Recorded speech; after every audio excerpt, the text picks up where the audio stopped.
Huko Gede kwa Shume, kaunti ya Kilifi, inayoomba serikali kuwasaidia kusafirisha mwili wa mpendwa wao aliyefariki katika hali tatanishi nchini Saudi Arabia alikokuwa akifanya kazi.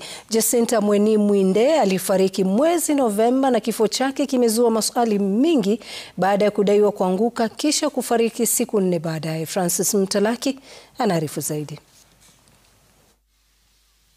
Kwa muda wa zaidi ya mwezi mmoja sasa, familia ya Jacinta Mweni mwenye umri wa miaka 45 imekuwa ikiomboleza kifo chake baada ya kuaga dunia nchini Saudi Arabia.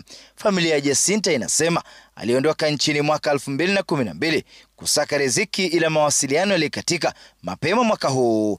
Mnamo Novemba 7 walipokea simu kuwa Jacinta ameanguka na kufariki siku 4 baadaye. Nafikiri ilikuwa tarehe 7. Tukapigiwa simu na bosi mwenye alikuwa anamfanyia kazi.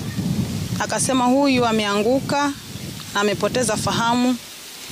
Sasa nimempeleka hospitali, huko anapata matibabu, lakini hali yake si nzuri. Ni taarifa zilizowakata maini tegemeo la boma hili, na mama watoto wawili ameacha na maswali mengi kuhusu kilichosababisha kifo chake. Juhudi zao za kusafirisha mwili wake hadi Kilifi zimegonga mwamba,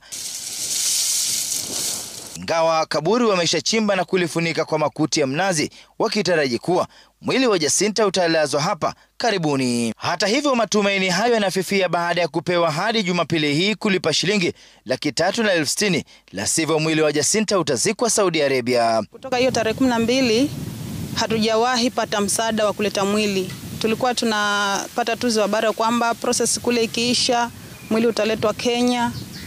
Tusifanye shida, tumesubiri mpaka huo muda wote. Juzi ndio tunaambiwa process imeisha na tunatakiwa kulipa 360,000 ndio mwili uweze kuletwa Kenya. Familia hii sasa inaiomba serikali kuisaidia kulipa ada hiyo na kumleta marehemu humu nchini kwa mazishi.